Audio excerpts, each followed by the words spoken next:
I just feel like there was a lot of different times when DHS could have stepped in and did something more, but they waited until it was all too late.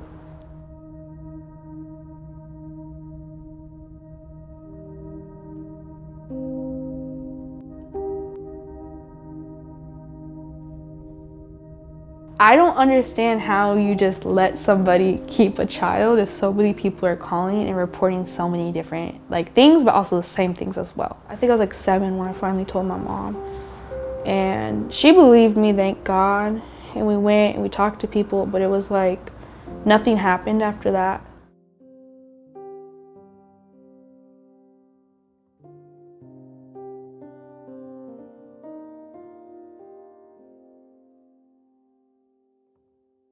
So that was like my first experience when I was like, I told somebody about what happened, but I felt like nothing happened.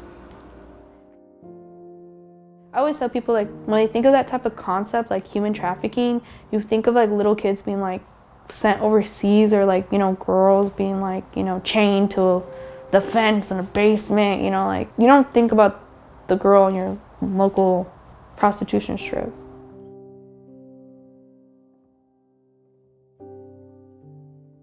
When I first met Daniel, I just thought, when I first met him, I honestly just thought the man was just gonna give me a ride.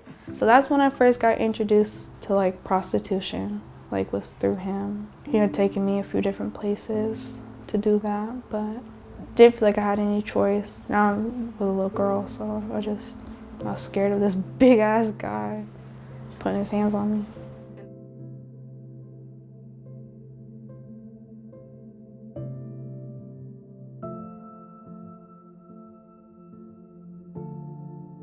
So when I met Tori, like, he was so like, he's enchanting.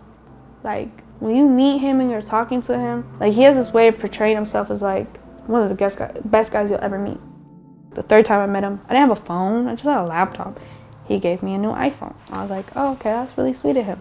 But it was so he could always text me, always call me, and have my location and know what I was doing. And then it just like slowly but surely turns into like demon.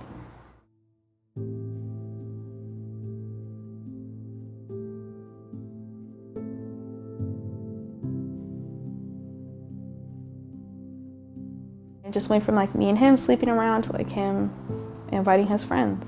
I remember one time I said no and he left me like in northeast Portland, and I was living all the way deep in the north. And like I was like, remember I called him, I cried, and I was like, I'll just do it, like I'll do it, just come back and get me, just take me home. You know, he would force me to sleep with his friends and force me to sleep with people for money, and he'd beat on me and had to do like the whole rape kit, you know. And they took photos of all my scars and like lacerations and bruises. I had over 20 bruises and like lacerations on me.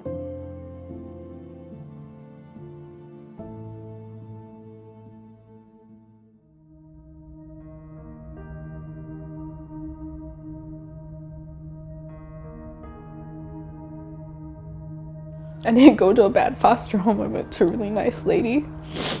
I thought she was hard on me, but now I'm a mom and I can look back at it and I can see she was just pushing me to grow up, because I never had anyone like teach me how to do anything. I didn't know how to take care of my hair. I didn't know how to really like brush my teeth properly. I didn't know I needed deodorant.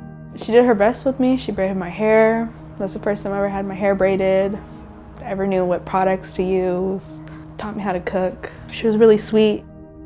I mean, you should already make sure your daughter loves herself and knows that she's the most beautiful girl in the world.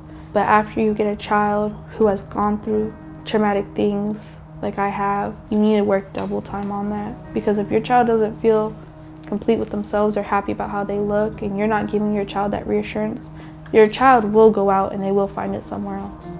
It just might not be a good place. And I pray to God that my daughter never tries to look for validation anywhere else like I did. And I pray that no one else's daughter does either.